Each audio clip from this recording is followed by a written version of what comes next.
Then without any delay, let's move on to Dr. Prem Bharadwaj if he is available there. Sir?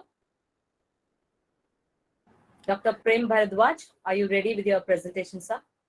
Oh, yes, I am online right now. And I'm really very sorry for the technical glitch which I encountered first time, and still that was corrected in between, and now it is again the same problem is there. Never mind, sir. Just a moment, I will leave this meeting and then rejoin it. I think then it will be corrected.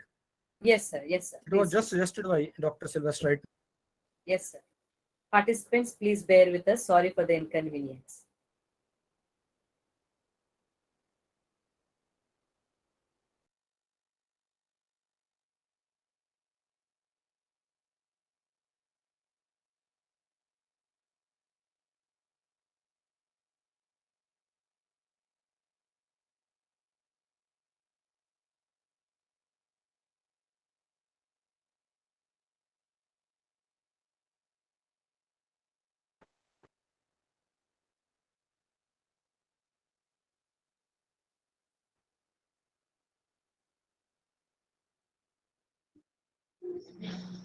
Welcome back, sir. Okay, our problem is still persisting and it did not resolve right now. And I think Shailja is online, and I think she will share the PPT to the admin, and then it will be shared to the all participants. I think that will be good enough right now because the problem is still persisting over here. I'm not able to just share the screen, and without wasting my time, I think Shailja will help it out, and I proceed with my own presentation now. See the area with which I am going to deal now, and it is with regard to something, the practical aspect of social science research, how we proceed into social science research, and then obviously the whole argument evolves around the trends that have taken new shape in emerging scenario in the field of social sciences. The exact title of the topic, as has already been introduced, is Survey Research Design in Social Science Research. And then keeping into the domain of this workshop in mind, I think we are very clear by this time now that how we define research and what the importance of research is in the life of academics, or in, you can say, in the life of or in the domain of the knowledge. In any case, we can say that in a minimalist word, that is this research is something a careful investigations or inquiry, especially through search for new facts in any branch of knowledge. That means we are already associated with the domain of knowledge, and then this knowledge needs to be expanded, or you can say needs to be added into, and so that it leads to the opening of new horizon of life. So in any case, the twist of modern definition started with experimentation with the research, and this goes in the form of that experimental development of research is clearly comprised of creative work undertaken on systematic basis. That means research is something adding into the knowledge, not haphazardly, but in a systematic process. So in any way, the concept of research in social science is derived out of methodological formulation that cover entire terrain of scientific research. So social science research methodology contains combinations of technology of data collection, analytical tool, philosophy, theory, epistemology of social science guiding conduct of research, operational formulations of social scientists based upon two interrelated levels, that is conceptual, theoretical, and observational, empirical. Now, the important point is that when we proceed with kind of, you can say, technique of research, then obviously we start with understanding of concepts and theoretical formulations. Then only we can understand the phenomena that are just taking place in front of us. So observational tools are effective only if we have some kind of conceptual understanding. So this all involves, you can say, the techniques of understanding of the things all around us. So the basic shift which came in the form of, you can say, in the domain of social science research is shift from traditional research methodology to the positivist approach of research. And that is somehow, we can say, scientificism has took a new turn in investigating the issues. Now I can quote here the Partha Mukherjee, who has enlisted, you can say, the 5 paradigm shifts in conventional research methodology. That means first was the scientificism or unity of scientific method that was founded by Francis Bacon sometime in 17th century. And second was naturalism or phenomenalism, then empiricism, and then value freedom, and then obviously instrumentation of knowledge. Now the entire focus of you can say research technique is based upon establishing the truth and reality without any bias. So when we talk into the paradigm of social science research, then we have clearly the 2 paradigms which have been used over a period of time in social science research. One is quantitative research, and other is qualitative research. So when we try to differentiate both, paradigms of research. Excuse me, sir. Slides are Yes. now available, sir. Okay, that's good then. That's good then. I think that will be good enough. So I am right now in, you can say, 5th slide, and that is something about when we say that the paradigms, different paradigms of social science research, we can divide into 2 streams. One is quantitative research, and other is qualitative research. And when we try to understand how these methods or these techniques are being used and how much they have been useful in exploring certain questions, then we can clearly say that technical level both are alternate choice. We don't find any kind of differentiation between the 2. But in case of epistemic level, that when we say that we are trying to explore new knowledge, then obviously they appear as if they are opposite to each other. They are competing paradigm. Now, many a time, scholars have been using blended model or blended method in which the techniques of quantitative and qualitative research methodology are applied to explore the problem. Now, we have to understand from where quantitative technique evolved and from where this technique got fillip in the field of social science researches. Clearly, fundamental principle of positivist approach is the unity of scientific method and scientific matter as between natural and social sciences.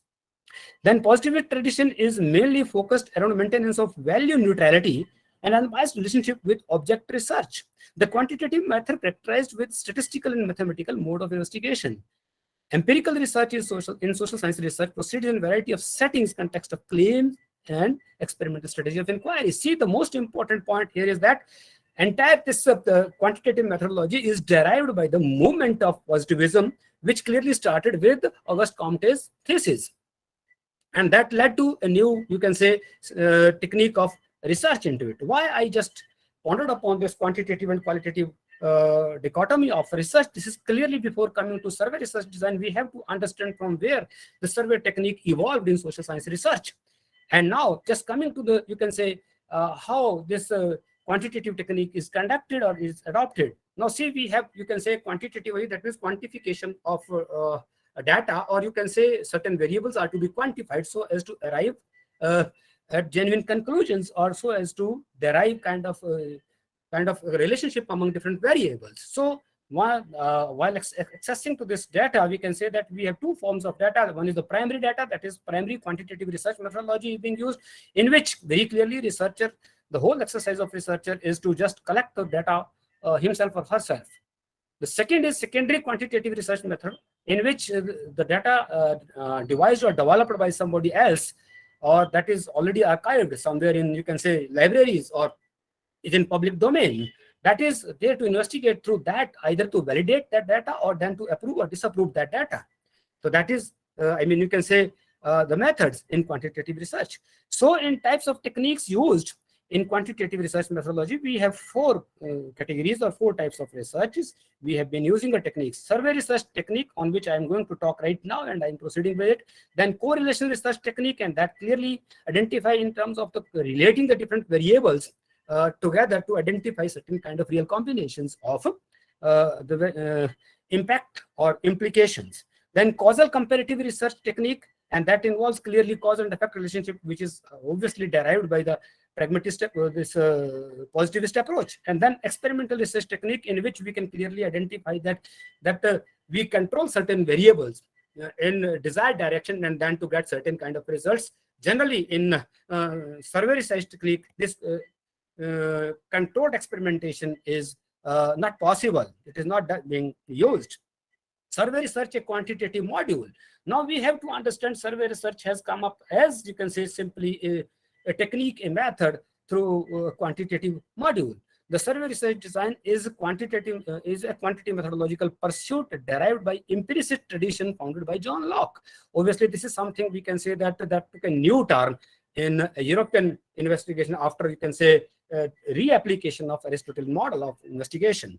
Then it evolved as non-experimental descriptive research method directed to measurable and quantifiable data. That is, as name indicate, that means we are trying to investigate the issues on the basis of certain quantifiable data and quantifiable variables. A survey is a systematic method. So it's very clearly how we are coming to understand survey and what we are deriving out of survey.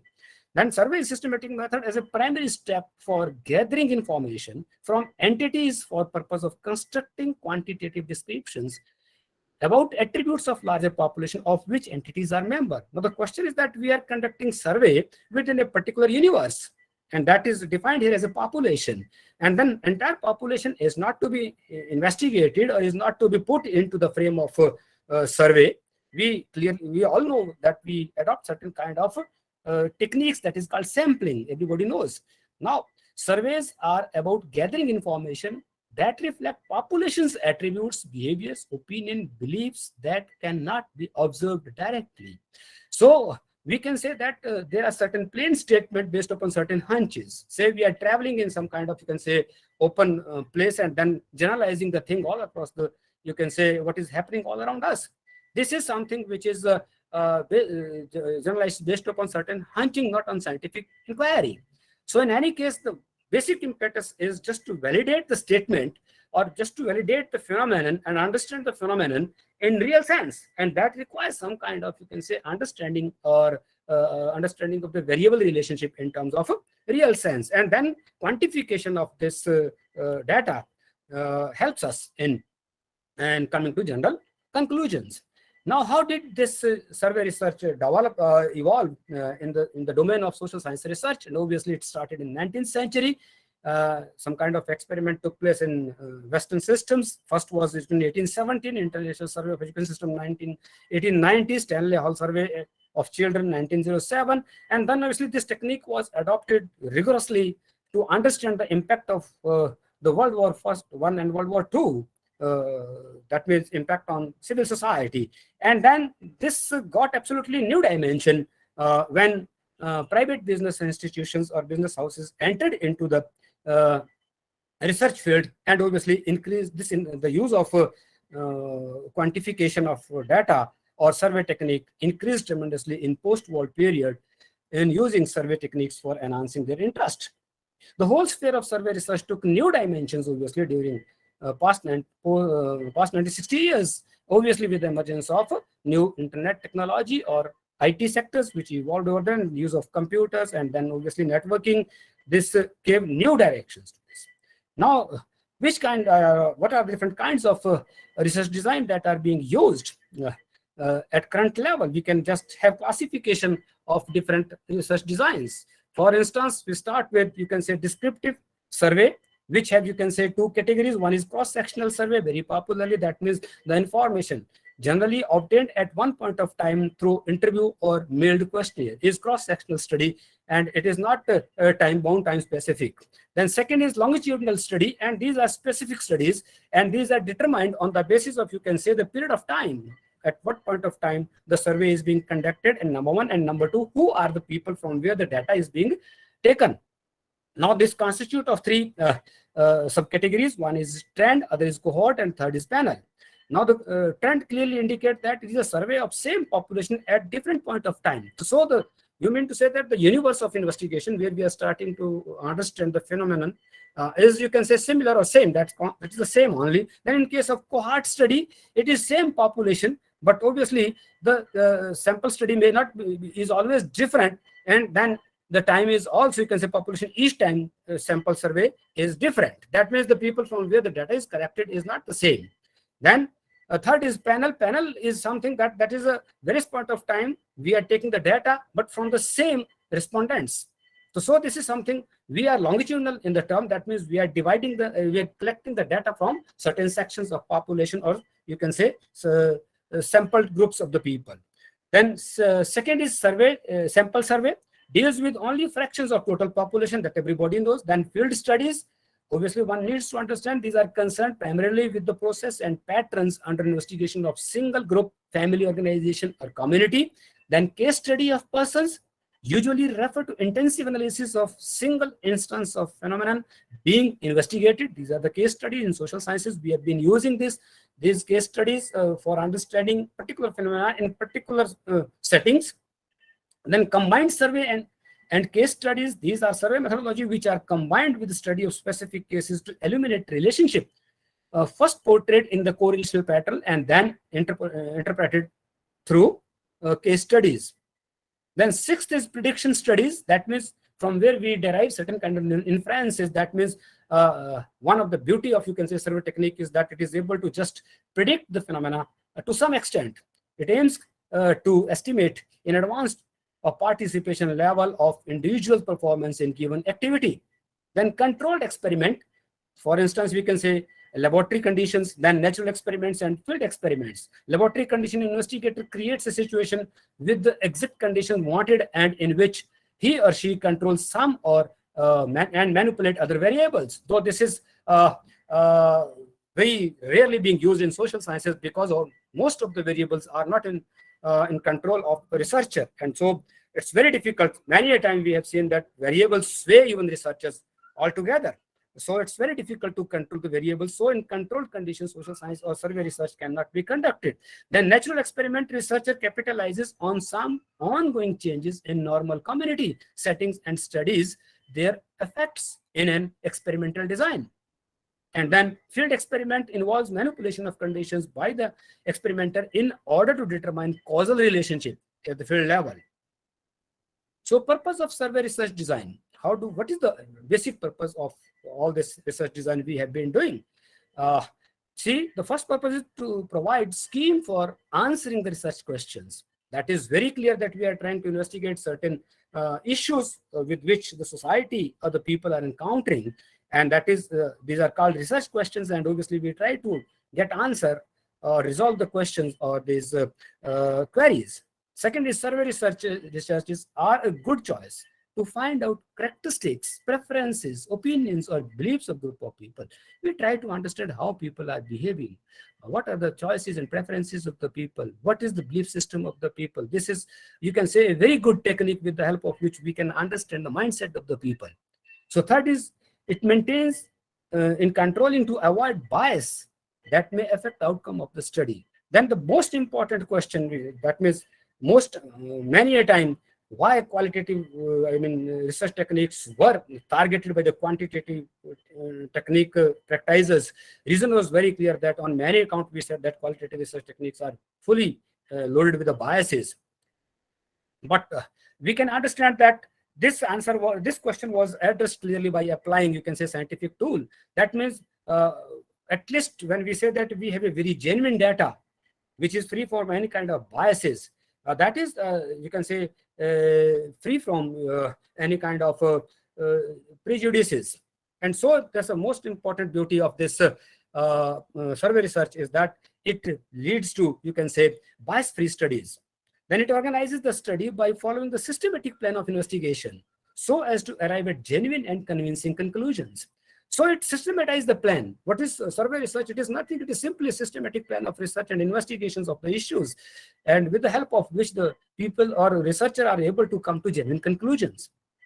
Then fifth is to obtain information describing characteristics of large sample of individuals. So we can clearly generalize the things. That means when we say we identify certain sample and then we develop some kind of trend or some kind of, you can say, the phenomenon, then obviously all these phenomena can be generalized to larger part of population. That is the beauty of this methodology or the survey techniques. Most commonly used survey technique or survey research areas where we use this is number one is social science research. That is very common in almost every field or every branch of social sciences. We have been using it to investigate the experiences and characteristics of different social groups, and that constitute in the form of social divisions, class, caste, or any division of society and their group behaviors of the people. That is how it is being applied. Then market research, this is now new fashion. And obviously with the advent of markets, this expansion or big players in the consumers market, this has taken a new shape. And obviously most of the producers and particularly business houses are conducting daily routine survey just to identify the mindset of the people, and then to just push the mode of production at international level or a global market, to find out what they think about products, services, and companies, and also to explore the mindset of the customers and obviously consumers altogether.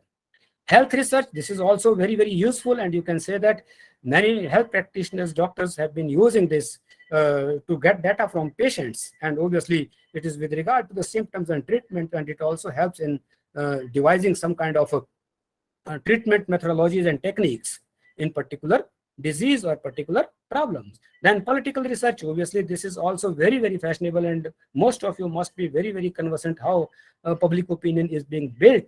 And this is only evaluating the public opinion through political research. It is something that means how governments are performing, how political ideologies are being framed, how the legitimacy of government is determined. These are big questions, and always these questions are being addressed by many, you can say, houses. Even now, even media or electronic media is using these techniques just to gauge the strength of the government, and even then to identify the popularity of the government among the people. Then psychological research, obviously this is something that is associated with the personality traits and preferences and behavior of the people in society. Now, what are the steps that are being taken up in survey research? Different steps. That means, as I have already told, that this is something that is a systematic investigations in the field. These are the steps which we need to take into account, and that is important for, you can say, establishing the reality and truth on the basis of scientific principles. The first is identification of sociological problem, laying down the objective of the research. The first important point with which this research design is to be framed is something that we have to understand what the problem is existing before us, and then obviously how or what are the objectives, what net outcome this research will do, and how this research or this survey will help in understanding the issue or the problems, and obviously then what kind of policy perceptions or, you can say, diagnostic suggestions can be given out of this. Then second is description of interrelationship between research problem and theoretical framework. That is very important. It is always desired that straightly, plainly, we cannot enter into the domain of survey research. We have to understand, or we have to develop certain theoretical framework before designing the survey research. And so it's not simply that many a time there is a critique against, you can say, a survey research technique. That means there is less importance being given to theoretical understanding of the phenomenon or phenomena. Now the question is very simple, that the phenomena has, you can say, is to be visualized in the form of certain interpolation of different variables. So that needs to be defined and interpreted accordingly. Then third is preparation of hypothesis and research question. Here starts, we have identified the problem, and then obviously we are clear in terms of the framework of research and theoretical understanding, and then we are developing the hypothesis. Now very clearly, hypothesis something is that these are the statement which, you can say, are given, you can say, before conducting the survey and research. These are assumed as if these are the realities, and obviously in due course of research, these hypotheses are either validated or disapproved on the basis of the findings of the research. And then obviously there are the research questions which will give direction, certain direction to the survey design techniques. And next is decision with regard to suitability or applicability of best survey design to be used. The method, the designs which I have listed earlier, obviously the researcher is free to choose any, but it depends upon the nature of the problem or nature of the issues that need to be investigated. And obviously then a suitable methodology is to be designed, or suitable research design is to be selected for that. And then next is design of experiment, identification of population, sampling frame, and thoroughly representative sample. That is very important. That means now we are entering into how to collect the data. And that means clearly this is experimentation. And experimentation, that means we are experimenting with the people, we are experimenting with the tools of data collection, and then we are also experimenting with certain kind of peripheral techniques with the help of which we are doing it, like observation, then obviously just motivating the people to be the part of this research technique. Then it is followed with determining the survey design and data collection procedures. Then we have to set the procedure how the data is to be collected. Then obviously that means we have to conduct certain workshops so as to train the people who are involved in data collection process. And then at the same time, we have to just eradicate certain errors. That means the data is free of bias. So these are something that the procedure is to be laid down right in the beginning, and then it is followed with the development of instrument of data collection, and that is questionnaire or interview schedule. We develop the questionnaire, well-structured questionnaire. Obviously, type of questionnaire, different types of questionnaires are there. The start questions, you can say that these are open-ended questions, and then closed questions. Different kind of questions are there, which we can see, we can devise accordingly. But there are certain precautions that are to be taken care of by the researcher, that what should be the structure of the questionnaire, what should be the language of the questionnaire. And because we are administering to the people, we are trying to get the data from the people who may or may not be interested to give data. And that is very clear. We have to develop the rapport in terms of field survey. And then next is conducting the pilot survey for pre-testing the tools of data collection. This is very important component of, you can say, field study or field research. That means we have to test our, you can say, and the tools with the help of which we are collecting the data. That is particularly we have to administer the questionnaire or tools of data collection to the selected number of people, so that certain shortcomings, shortfalls are to be inquired into, and then obviously are corrected at right in the time. Otherwise, this will spoil the entire exercise of survey. Then next comes when we have corrected the things, we have set the questionnaire in right direction. Then we are there to administer the questionnaire to the sample respondent. And this is followed by the analysis of data and analysis techniques. And then obviously that is either validation of the hypothesis or then rejection of hypothesis, or we can say that it is establishing the reality or something, the trend that has been visualized in the society. Then writing the report is final step in this entire process. Then how do we understand, now coming to the practical aspect of survey technique and surveys research. This is something how the data is to be collected and what are the forms being used for collection of data. This is primarily based upon the, who is the person recording the data. That means this depends upon whether the participants themselves are just recording the data or sending the data to the researcher, or it is the researcher who is himself or herself collecting the data. So there are two techniques. That means participant-oriented technique, where we use mailed questionnaire or electronic questionnaire. Many, you can say, we can send a questionnaire through nowadays through, you can say, WhatsApp or through email. There are multi channels we are using it. Then the second is researchers, where researcher himself or herself is involved in collecting the data. And this is further of three categories. That is individual interview, where the person or the researcher is directly contacting the person open, and that is validated as the most valid technique of collecting the data, because it gives certain liberty to individual, though it is very cumbersome and very costly affair, but there are certain liberty into individual interview techniques, and that helps into, that means, modulation of questions even. We may serve the, you can say, well-structured questionnaire to the person, but when we are interacting directly with the person, then obviously we are at liberty just to take new direction or new questions, so as to just fit into the area of the research. Then focus group interview, where we are collectively interacting with the people. And then telephonic interview also. Telephonic interview is a very tedious task, and it requires certain techniques, because people need to be motivated to just give the responses to particular questions. Then coming to the point which I discussed just earlier, and that was pilot testing. Why pilot testing is important, and why should we conduct pilot testing? That means why our tools of data collection should be tested prior to administering the people or administering the sample groups. That is the test of the tool on a small number of individuals selected out of the sample. This is the meaning of the pilot testing. That means we have to administer the tool of data collection to the people, or obviously we are not recording this data for the purpose of study, but we are recording this data to test our tool. And this will validate our tool, that whether there is some kind of correction is needed, or you can say whether our data that we are intending to collect is something suitable to our own that objective of the study. or the frame of the research. Then ask the written feedback from the on the questions from the sampled people. We should ask the people, I mean, to whom this testing tool is being tested, they should be asked to just furnish some kind of suggestions or some written feedback on the questions or questionnaire as such. Revise the tool thereafter as per the comments of the people. Then exclude the pilot participant from final sample of study. Many of the researchers are of the opinion that we need not to exclude them, but to keep, I mean, you can say the prejudices away from the field of data, then it is very important that they should be kept out of the domain of the data collection tool.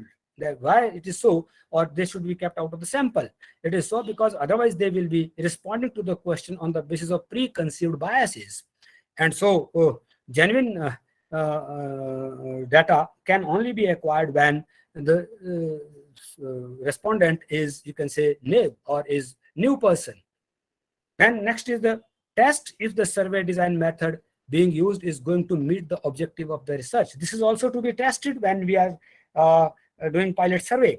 We need to understand that whether our tools are sufficient enough to meet the objective of the study.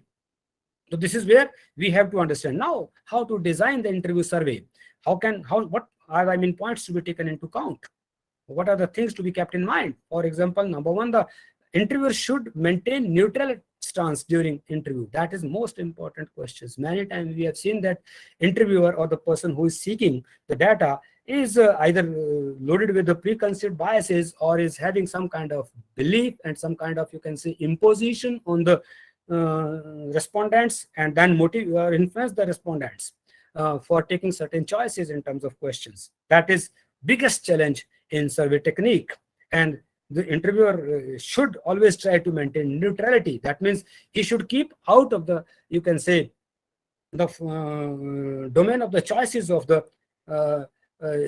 questions taken by the respondents. Then training of interviews must be before conducting the interview. For this, we require training, and obviously then how to keep this bias out from the frame of data collection. That is very important. Then next is good notes of responses should be taken or audio recording should be done.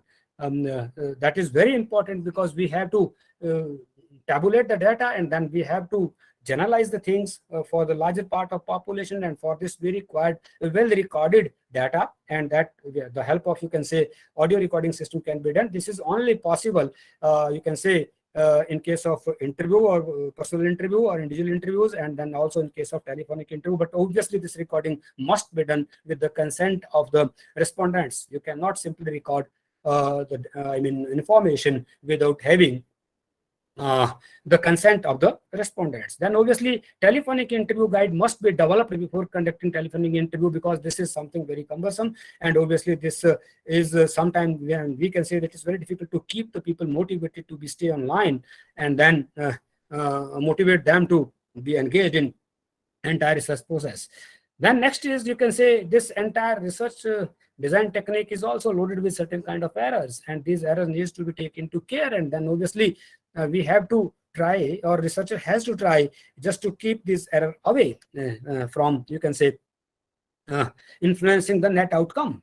Then there are the four types of error, common errors, which are with which we encounter. The one is the coverage error. That means unknown, that is source of error is unknown or zero chance of individual in the population being included in the sample. And so in that case, when we say that the particular section of the society is being kept out of the sample, then we require multi-mode designing for that.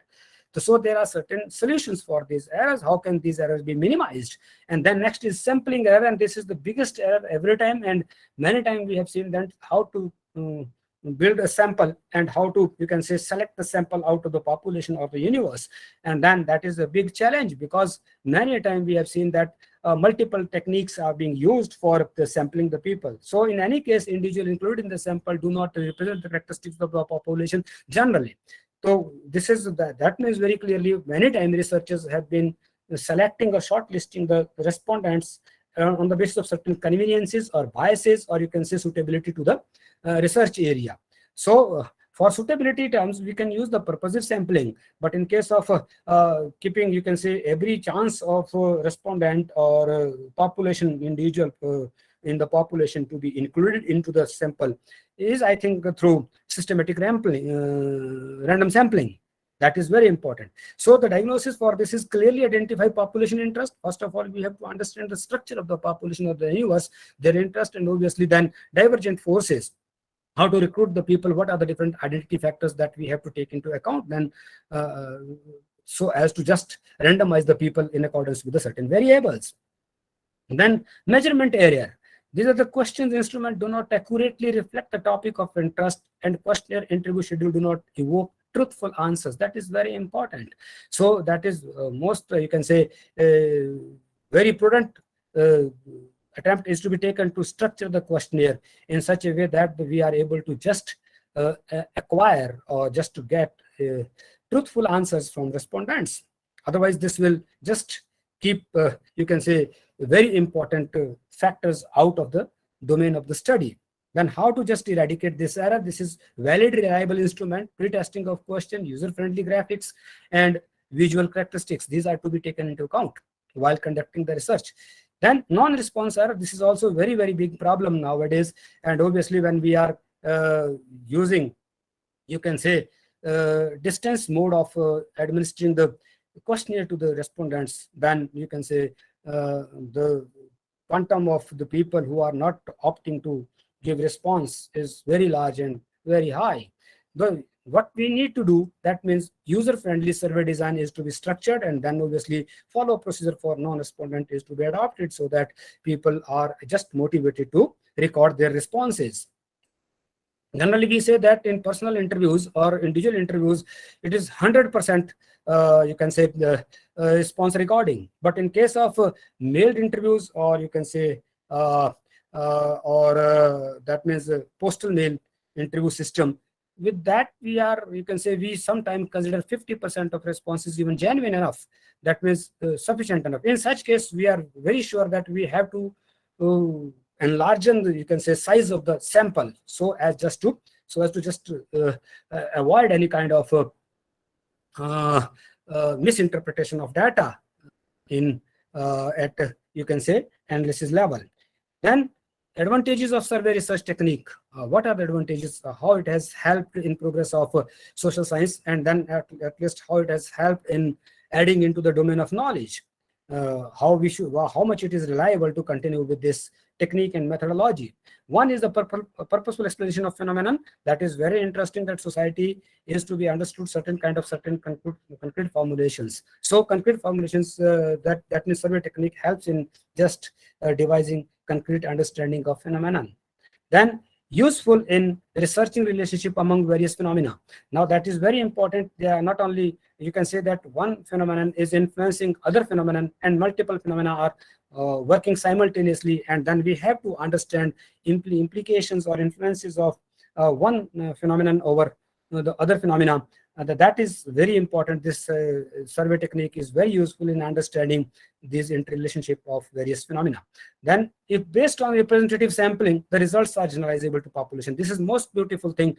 That means when we take a segment of the population and we study on few number of people, then we are, this is very genuine, or a genuine representation of sample is there, then this generalization can be made to the population. That we can understand the nature of population, and you can say we can just come to the real fact. Then next is helpful identification of trends, comparison of groups, and relationship among different variables. So it is primarily based upon the variable. Different variables are taken into account. Then next is if variables measured scientifically. That means if data tools are very, very clear and scientifically designed, then obviously phenomena can be predicted precisely. That is the beauty of survey research design, that we can understand the course of directions or trend in, you can say, new development, or you can say new phenomena can be understood. Then wide variety of design options allow researchers to customize survey research to meet the needs and goals of given study. So that means we can mix certain things. We can customize. The important point is that in survey research design, researcher is, you can say, at ease to modulate or to customize the entire technique, entire design. That means even framework can be customized according to the problem, and then the tools of data collection, that is questionnaire, can also be customized accordingly. That means the researcher is at liberty or is at ease. So the most important point is that the researcher has to be honest in terms of exploring the reality. Though that means he or she should keep the biases out or prejudices out. Then there are certain limitations of you can say this research or this technique that is also very interesting and very important in the field. And then first important limitation is low response rate may lead to data error. That is very important, and we have to be very clear which kind of technique we are using to administer the tools of data collection. And if we are trying to do distance module of serving the questionnaire, then obviously we have to you can say add more respondents into the realm of you can say sample. Then next is motivational crisis of respondent. This is another big question that many a time we have seen that respondents are not motivated to give the answers. So this is big challenge to the you can say researcher, how to keep the people motivated. And many a time in many studies, or you can say in corporate studies, we have seen then that the researchers are giving certain incentives to the respondents so as to just invite them to record their responses. That is, these are the techniques being used how to get the data or scientific data. Then obviously in any case, many a time we have seen that if we don't have motivated respondents, then obviously we can say that the person can record a false information, and this can lead to you can say erratic conclusions. The next is obviously the problem related to validity and reliability of results because of researchers produces ideological affiliations and value system. That means it's very easy to just you can say question the findings of survey research designs. The reason is very clear that the individual position within the realm of this entire exercise is always questionable, because his prejudices are always questionable, his identity, his belief system, or his ideological affiliations are always questionable. So many a time you must have listened the debates on the TV with regard to the political researches, that it is very difficult to rely on the people who is just you can say drawing some kind of inferences from the observations or from the data collected. So even many a time we have seen that if we are influenced by the affiliations or you can say value system, then obviously we are designing the tool of data collection in according to our own prejudices, and that lead to faulty findings, and then this lead to a big error in the research, and we are then at the you can say we are losing the very sense of the educational research or you can say academic research. Then next is time and financial constraint. This is very common. These are the techniques where we can say that it takes long time, like interview. When we are doing individual interviews, it takes long time to conduct interviews, and then the time you can say is very exhaustible. So that is one problem. Another problem is that it requires a lot of fund and money just to conduct survey. We have to go out, we have to be in field, and we have to stay among the people. Then we have to live within the community from where we have to get the data, and for that we require certain funds. That is then that is again big problem. Then oversimplification of social reality. Many a time social survey research has been criticized for you can say ignoring conceptual framework and theoretical understanding and oversimplifying the social realities. That means social reality can be understood with you can say certain abstract knowledge, and that means that is very clear. We have to understand certain concepts of theoretical understanding, but social scientists adopting this survey techniques you can say are accused of you can say ignoring the in-depth understanding of a theoretical framework, and that leads simplification of the problem, and that is somewhere erratic in understanding the real nature of the problem.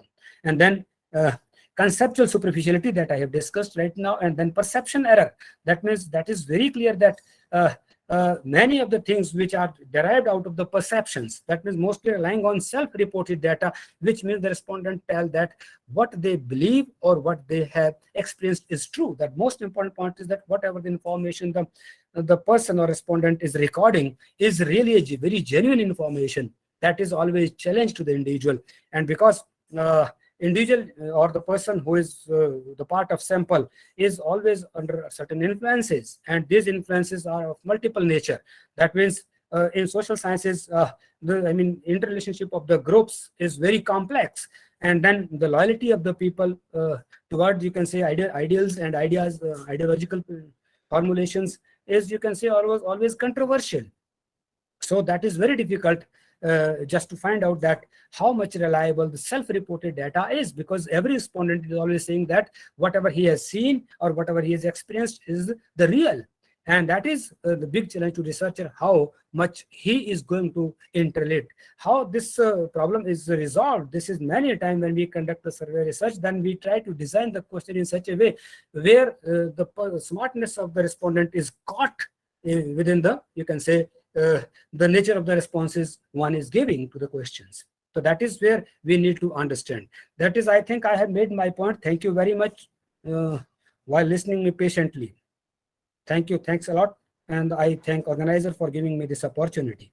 Now, I mean, this presentation is open for any query or discussion. Dr. Prem Bharadwaj, it was highly instructive session.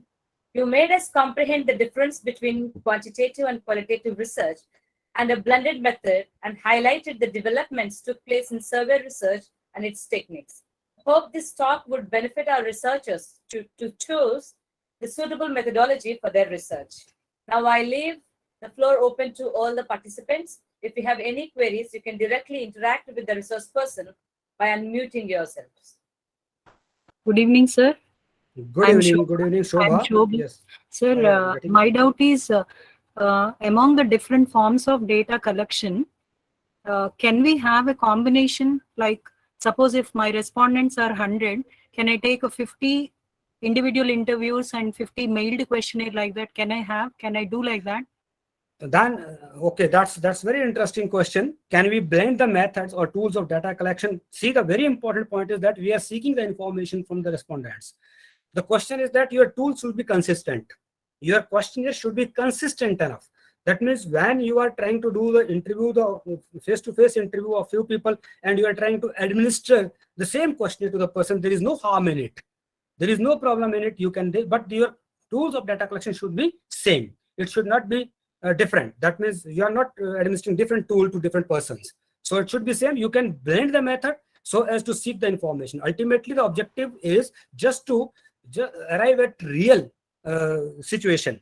That is most important objective of the data collection tool. So you can blend it. That is always permissible there, unless and until your biases are not being reflected there, and you are doing it in the interest of making the study objective. That is possible. I think that is good enough. You can do it. Thank you, sir. Sir, in a social research based on a social topic, how many questions should be there in a survey? Okay, nice. Dhanashri, I am able to just, I'm trying to understand this complexity of designing of a questionnaire, in fact. See, the most important point is that what is the objective of the study and nature of the study, or nature of the problem which you want to conduct. It's not limited to some specific number of the question.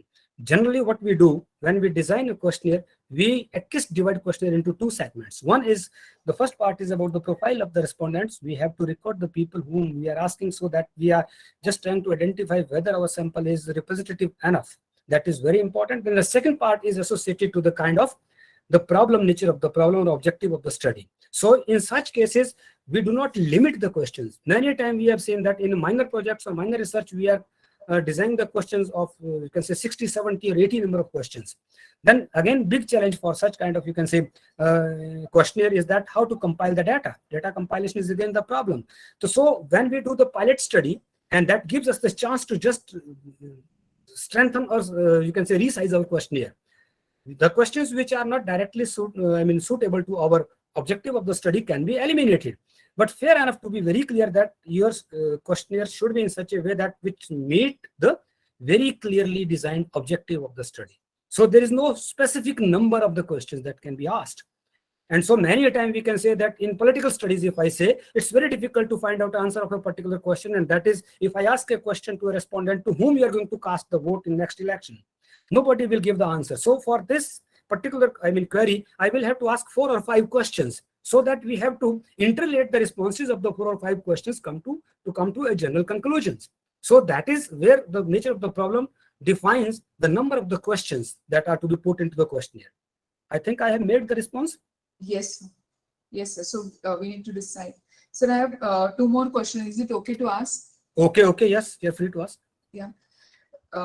If the population is available, see, for me, I'm doing a research on the for the employees, implications of intervention on employees at individual level, team level, and the organization culture level. So when this kind of population is available across the country, so when we define our topic and or design our questionnaire, so I mean, I feel it is across the country. Where do I limit? Where do we Oh, start? oh yes, that's very interesting. How to just define your universe or population of study. So in such cases, survey research design has an answer, and that is the field studies, number one, and number two, case studies. The case study is very important. So what we say, how do you define the population? Say you say that your population, your nature of the population is defined or scattered all across the region. Then obviously you cannot design the questionnaire to entire population. Now the sample is determined and defined on the basis of the population. If the population is large, then the sample should be large, number one. These are, techniques. If you have a larger population, the sample should be large, number one. And number two, very clearly, in such cases, we have to go through a case study, because case study is again a technique of survey research design, and with the help of which we can come to certain generalization. So case study will serve the purpose. Say you have a particular corporate sector, you want to study the organizational behavior in corporate sectors. Then in a particular corporate sector, you can take up and then generalize it.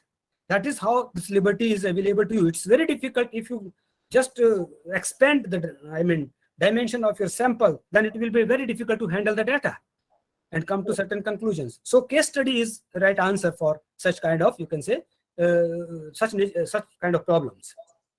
Okay. And these days we see that technology is emerging in the workplace. Even in the research area, it is emerging. So do you have any examples where people are using technology for generating the collecting the data? Oh yes, medical science is best example right now. And I myself have been associated with such kind of researches many a time. You can say how to keep contact with the people. I have noticed how doctors have been doing their research. Very clearly, they just check the people in the OPD and then keep their record their telephone number, and then connect with them through WhatsApp only. I have seen very valid research that have evolved through WhatsApp, you can say, information exchange. Yes, people are using it. And this direct communication is always better. In medical research, this is very, very effective. Though in social science, it is very, very difficult to come up. But in case of medical research, this is very, very effective. Reason being because, in most of the times, the respondents wants to reveal every information to doctor. So this is being used extensively, not only in data interpretation, that means data analysis, but also in collection of data. So data collection is, application of technology in data collection is becoming very, very important. We can use even WhatsApp. Yes, now you can use it. It is validated. The question is simply that you have to understand what are the possibility of error in a particular technique or particular method, or using use of technology in particular area. So the technology is used with certain kind of precautions only if you are well aware that what kind of, you can say, error can emerge. Many a time you must have seen that people have been mailing the questionnaire to you, and they have been requesting you to, you can say, respond it. Obviously, this is very there, and it is coming up, you can say, extensively in social science research also now. Now, the problem again is that are these information valid enough to come to real conclusions? These are questionable always, then this is the liberty. These are to be cross-checked many a time. You can say that manipulation in data collection is need to be, you can say, checked through blended mode of data collection tools. That means, as it was discussed earlier, that when we meet personally to the respondents, then we you can say some certain kind of questionnaire to the people through many techniques. These are to be blended together and then to try to understand. This can be done through pilot survey, which kind of technique is very useful to individual. And so you're leading us to one question is like, what is a good number of data collection or the pilot? Should it be 40, 50 or? No, it is again at the liberty of an individual. Pilot survey, number one, very important is that it should be part of population, number one. Number two, many a time we have seen that this pilot survey sample is among the people, those who are sampled already, so that it is not creating some kind of error. Both techniques are open. but very clearly they are part of, you can say, universe or population. There is no specific number. It's small number, always small number. And this is only not to get any data, but to test the tool.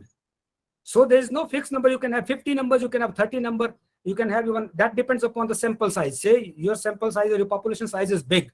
Say you are studying in 50,000 of universe size, and then you have your size is 5,000, or say 10% of it. Then obviously it must be around 300, 400, 500 for pilot survey. But that is very clear, to be very clear, that this, people sampled or shortlisted for pilot survey should not be included in survey technique thereafter, or survey design. They should be kept out of the sample. Okay. Now, how do people get such large data, 5,000 plus? It's a huge data. That is only, you can say, it's very difficult to conduct the field survey in such cases. That is only the modern techniques we have been using. Now you can say that even NSS survey, or you can say census surveys, all are being done through multiple agencies. So in secondary data, you can rely on anything which are available to us, though these are all also questionable. But in the case of this, we can rely on technology only. Say as you said that you have a big diaspora of respondents all across the country.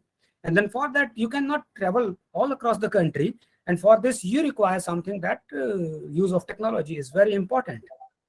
So that where we keep larger, sample, where we have the chances of, you can say, non-respondent greater. If the chances of non-respondent is greater, then we have to enlarge the data, sample. That is very clear. If I have very precise number of people to whom I have to contact, I need not to keep anybody spare in the list of respondents. So in any case, if the respondents, or you can say non-respondents list is going to high, then the size of the sample should be larger. That is a simple technique. Okay. So last question from me. Do you have any, can you guide us to find some good samples of social survey?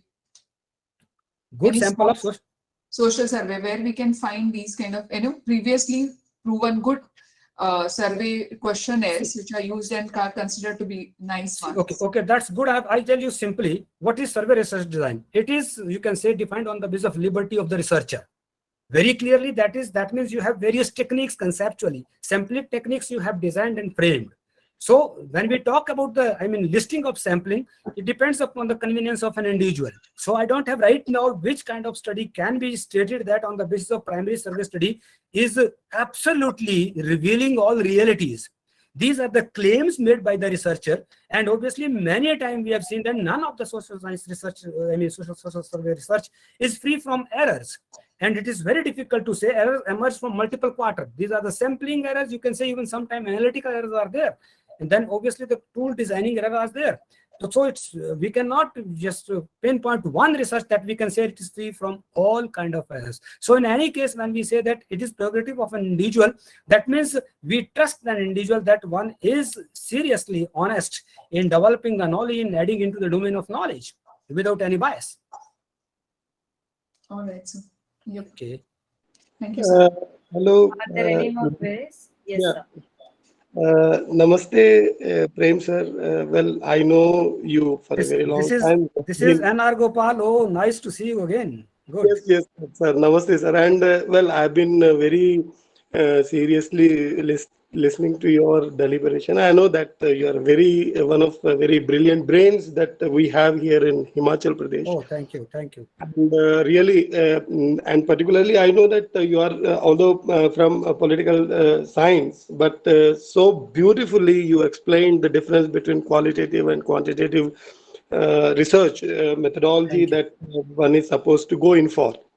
I don't have. Yes, so far as your deliberation is concerned, I don't have any doubt, and it very lucid. Only what I want to ask you is that have you ever come to know about any indigenous research methodology developed? Because what I know about this qualitative and quantitative research methodology is all Western. But do you have any idea that you have come to know about any indigenous or any research methodology that we have been able to develop? Okay, that's very interesting query. see very interestingly what we have been doing or how we are trying to understand whole domain of, you can say, systematization of knowledge. For, you can say very clearly, as you have just referred, this all is, you can say, trying to understand the techniques of inquiry through Western perception. That is very clear. And we are relied upon these kind of techniques. That's true. But the question of indigenous research technique or technology, so far it is, you can say, not coded or not defined anywhere. But in any Right. case, I can very clearly understand that when I say that you have been told that this turmeric is a great antiseptic.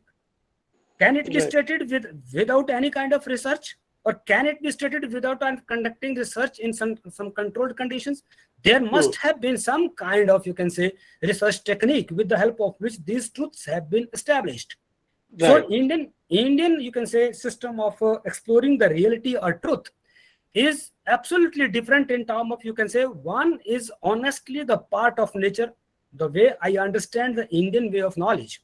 That means in India, the traditional knowledge is based upon a kind of, you can say, association with the nature. So knowledge came out of the nature, and once an individual is totally surrendering to the nature, then obviously he is able to understand the basic characteristics of the nature, and then nature itself reveals to individual. That is how it is being understood, because it is very difficult to identify how you can say that all these, you can say, the practices, just, for instance, tulsi, it is being Right. used all across India for many, medicinal purposes. Which laboratory tested this all? This is something, these are the experiences by surrendering individual to the nature. And this technique is something which is not being explained by the Western scholars, and it is nowhere in classification. I can Right. understand it is nowhere, because whatever quantification we are studying and we are trying to understand, it is, you can say, derived by certain vested interest. And Right. in modern age, this is clearly derived out of market interest. But so far as we can say that how indigenous knowledge is replicated in India or maintained in India, we are clearly in state of confusion how it is evolving. But we have very certain degree of, you can say, precision that this evolved through certain rigorous method. Right. It's very Right. difficult. It's very difficult. We may lack, you can say, the literature. We may lack, you can say, the references.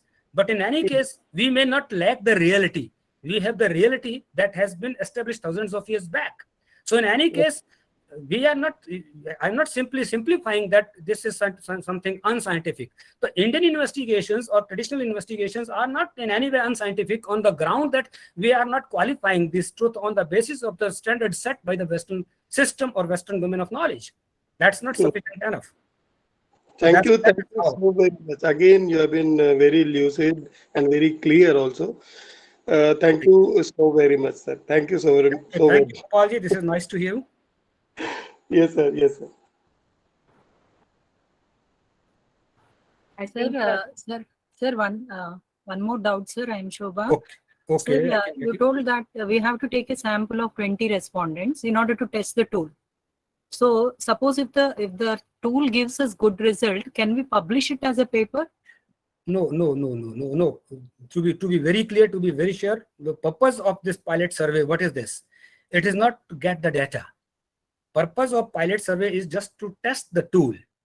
So when I say that minimum number of the people or minimum number of respondents are to be selected for that is only for testing, not for recording the data. In fact, you are not going to record the data, number one. And so on the basis of pilot survey, generally it would be unethical to come to certain kind of conclusion, because you have declared that this is only testing the tool, or you are trying to test the tool through this survey.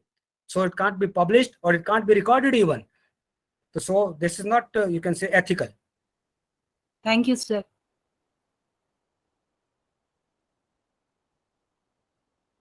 any more queries from the participants? I think there are no more queries, sir. So, dear Dr. Prem Bharadwaj, sir, thank you so very much for your precious time, beneficial talk, and remarkable clarification, sir. Thank you so much. Looking forward to hearing from you in many more future conferences. Thank you very much. I take this opportunity to thank the organizers for giving me opportunity just to share my views, though I'm not very conversant with the technology because of my background. I have been doing certain researches, you can say manually, but in any case, I was able to resolve the problem and crisis of interconnectivity with all the people. And at the end of the day, I was able to just connect with the people. Thank you very much once again to organizers. No worries, sir. Thank you so much. Dear academicians, I sincerely appreciate your interest and attention this evening. We have come to the end of the day 2 of FTB. At this juncture, I thank Reverend Father Dr. A. Francis Xavier S.J., our director, Dr. O. Mahesh, our principal, Reverend Father D. Balaswamy S.J., our assistant director, Sister Dr. Candy Dikuna, the convener of the FDP, for this great initiative, and Dr. Regine Silves, President, Cape Comorin Trust, who has extended the collaboration in organizing this FDP. I hope all of you have got an enriching learning experience in this session. Thank you one and all. Good night.